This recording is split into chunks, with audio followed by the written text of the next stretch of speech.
3 octobre 2015, c'est une date que les Cannois n'oublieront jamais. Ce soir-là, la ville a vu s'abattre sur elle l'un des pires événements pluvieux recensés en France ces 40 dernières années. Cannes a été de loin la commune la plus touchée du département. 40 millions d'euros de dégâts sur son seul domaine communal. Ce soir-là, ce sont 1 500 000 m3 d'eau qui se sont abattus sur cet axe. 1 500 000 m3 d'eau. Pour bien s'imaginer ce que ça représente en termes de quantité, c'est l'équivalent de 1000 bassins olympiques. C'est une piscine vidée toutes les 8 secondes, ici, pendant 2 heures. Le déluge a arraché le bitume, a défoncé les routes, déchiré comme du papier, dévasté les commerces, les habitations, renversé les voitures, le chaos. Et puis petit à petit, quelques heures plus tard, c'est cette fois la solidarité qui a envahi cette même rue.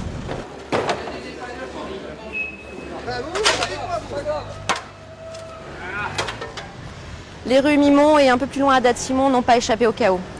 Ici même, le lendemain, ce sont des dizaines de communes extérieures à Cannes, des Alpes-Maritimes et du Var, qui ont envoyé leurs agents, qui sont venus prêter main forte aux agents cannois et aux sinistrés, afin d'évacuer les gravats, les encombrants qui encombraient les rues, et ce pendant des jours, pour après commencer à nettoyer.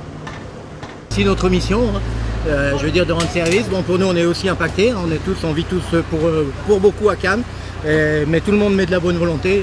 Je veux dire, il y a une super cohésion et on remercie tous les gens qui sont venus d'ailleurs, les collectivités, etc. et également les bénévoles. Le nettoyage a duré des jours, voire des semaines, un travail harassant, quotidien, conjoint, sinistrés, agents municipaux. Une dizaine de camions qui tournent jour et nuit, parce qu'il ne faut pas oublier qu'il y en a qui commencent à 2 h du matin jusqu'à midi, de Nice Métropole d'ailleurs, et nous on fait la journée complète du matin jusqu'au soir 19 h. Le torrent d'eau et de boue qui a déferlé depuis le boulevard de la République s'est en partie engouffré ici, passage Châteaudun, et un petit peu plus loin aussi, passage Mimont, remplissant complètement les 2 souterrains. Pour la ville, dès le lendemain du drame, ce sont donc des milliers de mètres cubes d'eau qu'il a fallu pomper. Une opération qui a aussi été nécessaire dans d'autres quartiers comme à Cannes-la-Boca.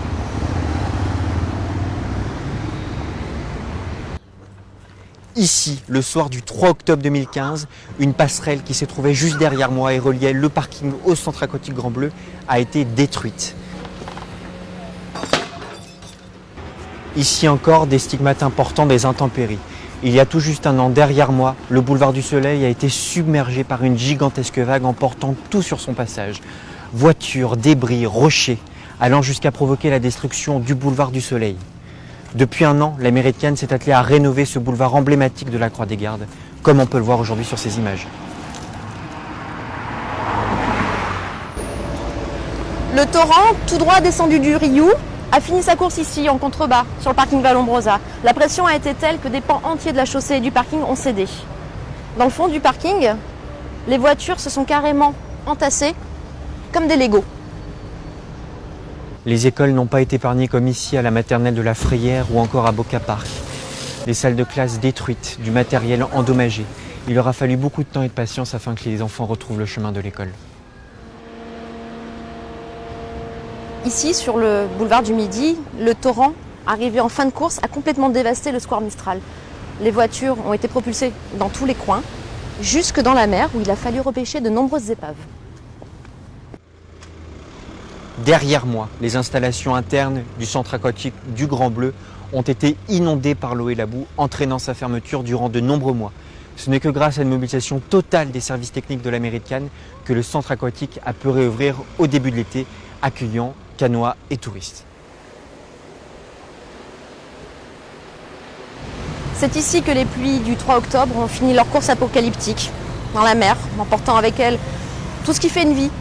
Des souvenirs, des photos, des lettres, des objets personnels qui seront à jamais irremplaçables. Et c'est ici aussi que dès le lendemain du drame, les Cannois ont afflué en masse. Ici, mais pas seulement, dans tous les quartiers touchés, avec tous les agents de la ville mobilisés. Et tous ensemble, ils ont entamé cette reconstruction, qu'on sait lente, mais qui jour après jour, heure après heure, fait son œuvre. Cannes n'oubliera jamais ce drame, mais pense ses plaies.